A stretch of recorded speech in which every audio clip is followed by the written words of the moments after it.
Now, the new memorial that has risen from the blood-soaked soil of an American tragedy, the enslavement of millions of black people. A memorial park opening next week in Montgomery honors their lives while quietly challenging movements to minimize our nation's racial history. I got a preview.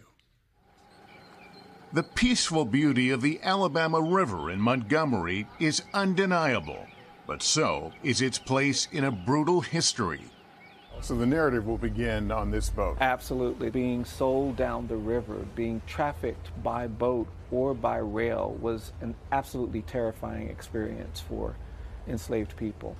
Brian Stevenson is the founder and CEO of the Equal Justice Initiative, which created the Freedom Monument Sculpture Park on these shores where the slave trade once flourished.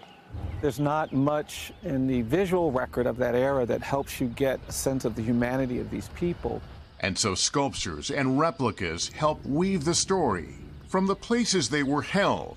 They would put them in holding pens where they would wait until the auction. To the places they were whipped. So they would be shackled? Yes, you can see the metal points here. Yeah.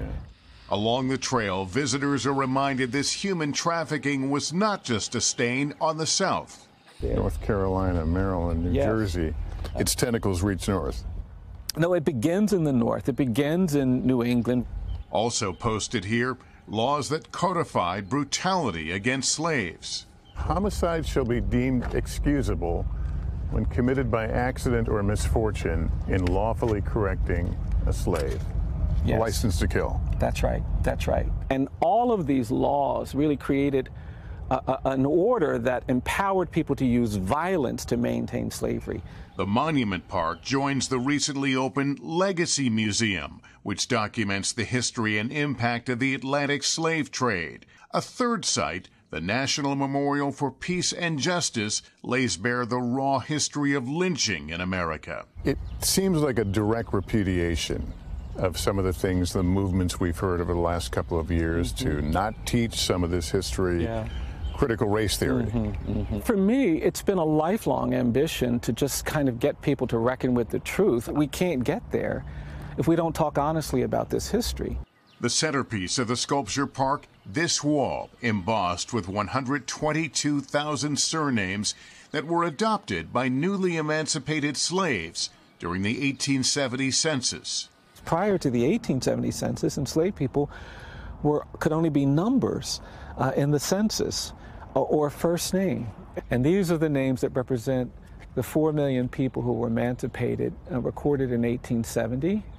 And, you know, we wanted to see them in a place of honor, see them on a wall. Scanning the names. You know what I'm doing now? Of course. I find what I'm looking for. Here we go. Yeah, there it is. Marshall Holt. Yes. Now, that name was picked for some reason. Yeah, that's right. We don't know why.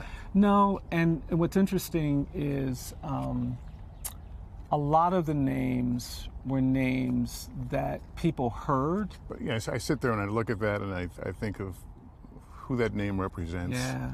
Yeah. What they went through. Yeah. Could they ever imagine me? Yeah, that's the thing that's powerful. Standing here. Yeah. The urge is to grieve for them. Brian Stevenson wants us to honor them.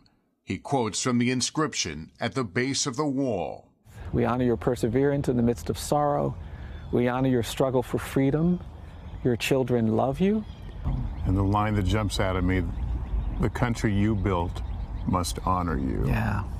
Yeah. Yeah. And that's what this monument hopes to do. Absolutely.